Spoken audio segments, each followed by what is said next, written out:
আসসালামু আলাইকুম। আশা করি সকল বন্ধুরা ভালো আছো। আজকে আমি তোমাদের ছোট্ট একটি সেটিং শেখাবো। তোমাদের যাদের পার্সোনাল কম্পিউটার আছে, আশা করি তোমাদের অনেক ভালো লাগবে। তোমাদের প্রত্যেকের যাদের কম্পিউটার আছে, দেখবা একটা নির্দিষ্ট সময় পর পর কম্পিউটার স্লিপিং মোডে চলে যায়।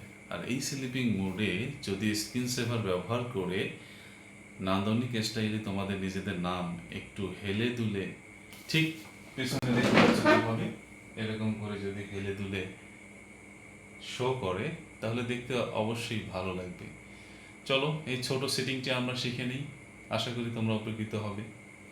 প্রথমে কম্পিউটারের রাইট বাটন ক্লিক করবা, এরপর পার্সোনালাইজ ক্লিক করবা, লক স্ক্রিন ক্লিক করবা, মাউসে স্ক্রল করে স্ক্রিন সেভার সেটিংয়ে ক্লিক করতে হবে। এরপরে যেটা করতে হবে, 3D টেক্সট সিলেক্ট করা আছে, সেটিংয়ে ক্লিক করতে হবে। এরপর এই যে এখানে দেখতেছো কাস্টম টেক্সট, এখানে তোমরা পছন্দ মতো নাম লিখে নেবা। এখানে আমার নাম আমি আগে লিখে রেখেছি। ঠিক এভাবে লেখার পর ওকে ক্লিক করবা, আবার ওকে ক্লিক করবা।